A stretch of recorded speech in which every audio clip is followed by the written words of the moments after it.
And right now, as we speak, we are watching for Donald Trump to come out and speak any minute now in Pittsburgh, Pennsylvania. This is a state that has not voted Republican in a presidential general election since 1988. A new Hillary Clinton ad mocks Donald Trump University promotional ad. It claims to tell the true story about his defunct real estate university that's facing multiple lawsuits. Take a look. Now, you too can be a source of Trump's wealth with Trump University. Just follow these 3 easy steps. Step 1. Sign up at Trump University. Step 2. Pay for Trump University at the amazing price of everything you have. The instructions include encouraging people who couldn't afford the courses to pay for them with multiple credit cards.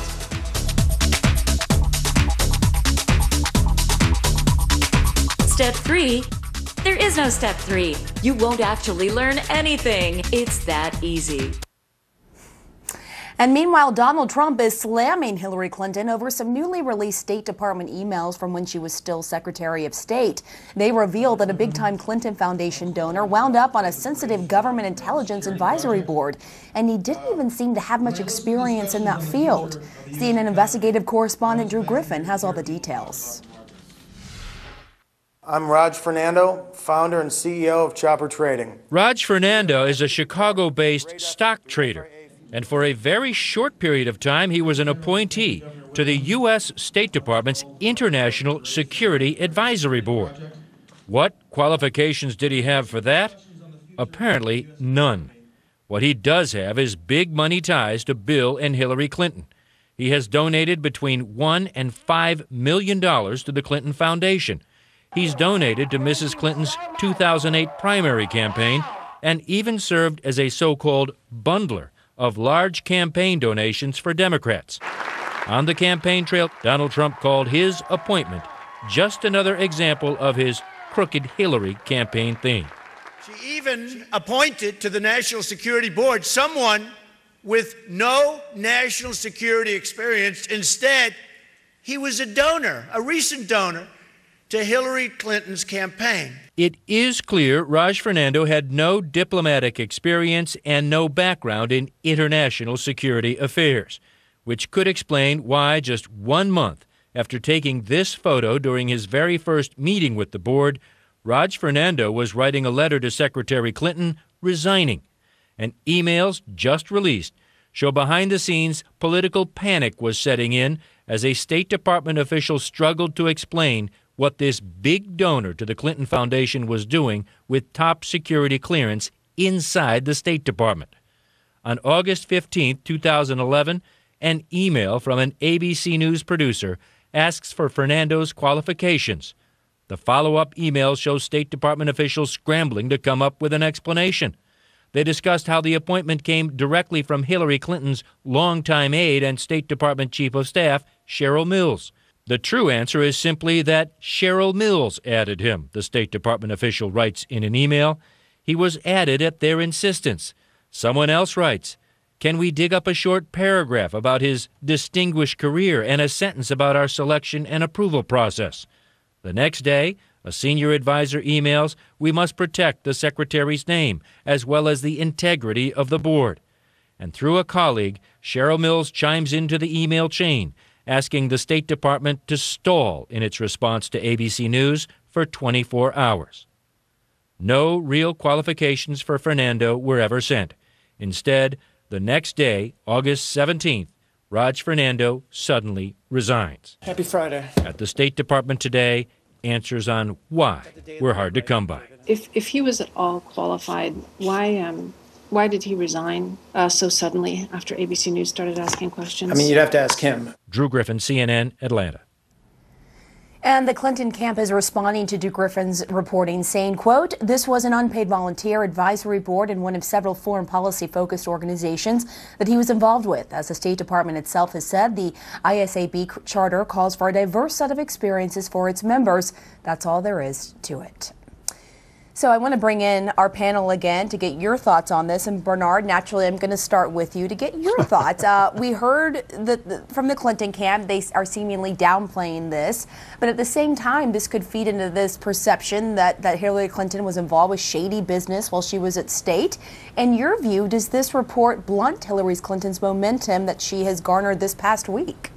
No, I don't think so at all. I mean, I think that maybe he wasn't the best choice, but I think many Americans would be surprised to know how our ambassadors get picked. Many of our ambassadors get chosen because they deliver a lot of money to the campaigns. Many people are chosen for all sorts of hundreds and hundreds of these advisory boards exist all across government. A lot of times people who donate money or raise money are appointed to these boards. And the truth is, the board charter itself said, let's get people from a diverse set of backgrounds with different experiences. Let's get them in there. He obviously was cleared from a security standpoint. Maybe wasn't the best person to choose. And I think ultimately when the hubbub came up, they said, you know what, and he probably said, I don't want to be an embarrassment, so I'm going to resign. So frankly, I think that it is an interesting story for about 24 hours, but beyond that, I don't think it's that relevant. But I just have to ask a follow-up, though. You see those emails where it appears that they're sort of scrambling about how to respond to this ABC producer. If they didn't think it was bad optics, why would they be doing that? Because, I mean, why should the focus of the Secretary of State's office be on an obscure board that no one's ever heard of, that probably just doesn't really do a whole lot, to be honest? Well, it's more the donor, though, not the board. It's not paid. That's what people are focused on. No, but I mean, what I'm saying is that it brings all this attention to the Secretary of State's office over some obscure board. There was a guy was on a volunteer position that wasn't paid. The easiest thing to do in a political situation like that is just end it. The guy probably said, you know what, I don't want to be a distraction to the Secretary of State's work. I'm just going to resign quietly. All right, Jeffrey, your thoughts? Yeah, I mean, I think she's got a problem with this. I will say I think Bernard is right. This story will probably last about 24 hours in the news cycle and we'll be on to something else. But I do think that it adds, as part of a larger mosaic, that is the constant story with the Clintons from all the way in the beginning with Whitewater years and years and years ago, all the way through her conduct of the State Department. You get constantly into these stories of influence peddling and connections and contributions and all of this kind of thing. I'm sure there's more to come out. Donald Trump's going to give this speech on Monday. I have a feeling this will be everything, including the kitchen sink on this topic. And that is going to be a huge issue in a general sense in this election. And I want to go to you on that, Rebecca. We are expecting Trump to give this speech on Monday. What do you think he needs to do, given that Hillary Clinton has had a lot of momentum this week, becoming the presumptive Democratic nominee, garnering President Obama's support? What kind of Trump do you think that we need to see on Monday? Is it the teleprompter Trump or the freewheeling Trump? Well, I think it's clear, Pamela, that we do, and especially Republicans will be looking for the serious teleprompter Trump, because over the past few weeks, he had a 5-week head start on Hillary Clinton going in and transitioning into the general election. And many Republicans feel at this stage that he squandered that head start by wasting his time campaigning in states like California that didn't really matter for him, by starting various controversies that didn't have anything to do with trying to attack Hillary Clinton and define his own message leading into the general election. And so what he needs to do with this speech is what Republicans have very publicly, including Senator Mitch McConnell, been urging him to do, and that's to focus, to get on message, and to start attacking Hillary Clinton, the Democratic nominee for president. And so I think that's why we will see the teleprompter version of Donald Trump on Monday, because he has points that he needs to hit, and when he's speaking off the cuff, as we've seen, he doesn't really hit the points that he's needing to hit. And so we saw a preview of this in his speech to the Faith and Freedom Coalition meeting here in D.C. on Friday. He started talking about the Clintons' history of being corrupted, easily corruptible, influenced by money. I think we're going to using government to enrich themselves, and I think we're going to see a continuation of these themes in his speech on Monday.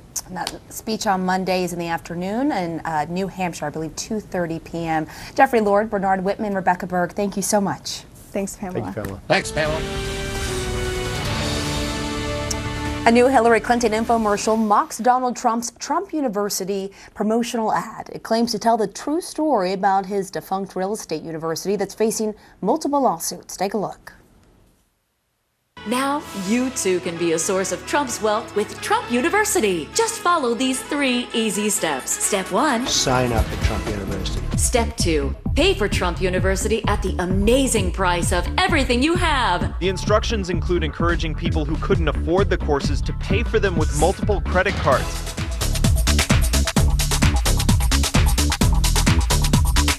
Step 3. There is no step 3. You won't actually learn anything. It's that easy.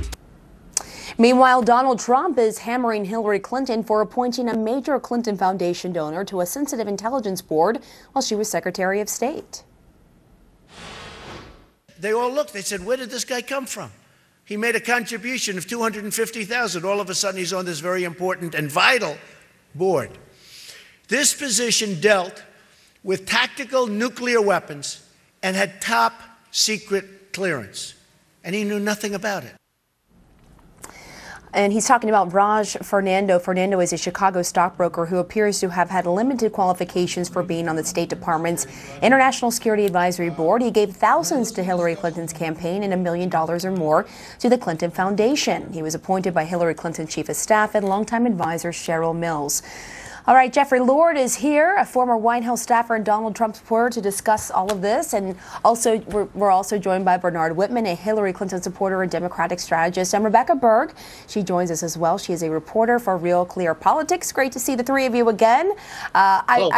We have a lot to discuss, but I really want to start with what we were just talking about, this controversy, if you will, about the hire of this Clinton donor to be on this board of the State Department. The Clinton camp is responding, saying, quote, this was an unpaid volunteer advisory board and one of several foreign policy-focused organizations that he was involved with.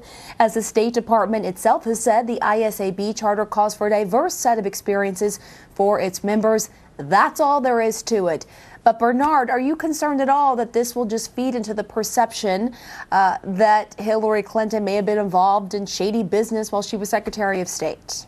No, I mean, I don't think so. I think that, honestly, it's probably not the best hire. But as the charter of the ISAB says, they're looking for a group with a diverse background. It doesn't require a security background. It doesn't require to be an expert on defense. It was an unpaid position. It was a volunteer board.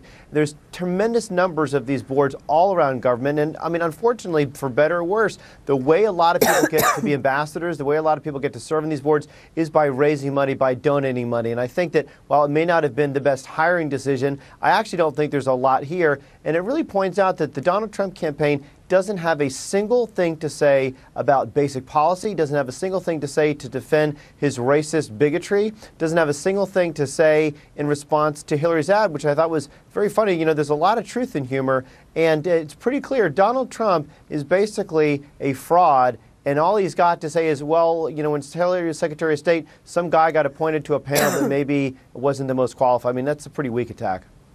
Jeffrey?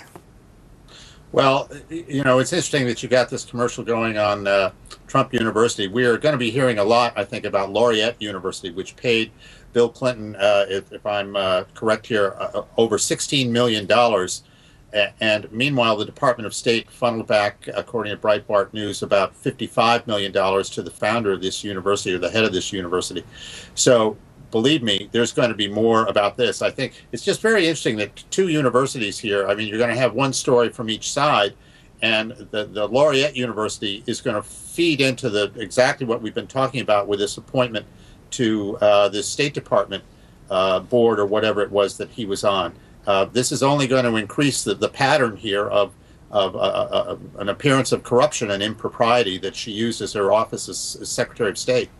Well, speaking of patterns, Donald Trump has, you know, as we've known, as we've seen throughout this primary season, and now as we head into the election season, he likes to veer off course. But a lot of his supporters and leaders in the party want him to stay on track and really focus on Hillary Clinton. We know that there is this speech that is coming up on Monday, Rebecca, right, where Donald Trump is expected to really go after Hillary Clinton in the heels of her speech that she had recently. What does he need to do to blunt her momentum that she has gained this past week, becoming the presumptive nominee and getting Barack Obama on board? Sure. Well, as you suggested, Pamela, he is being urged by Republican leaders to get on script. And that's really one of the big things he needs to do on Monday, because he has been distracted over the past few weeks with the Trump University controversy, with the controversy over his payments to veterans organizations, controversial remarks that he himself has made that have spun sort of out of control.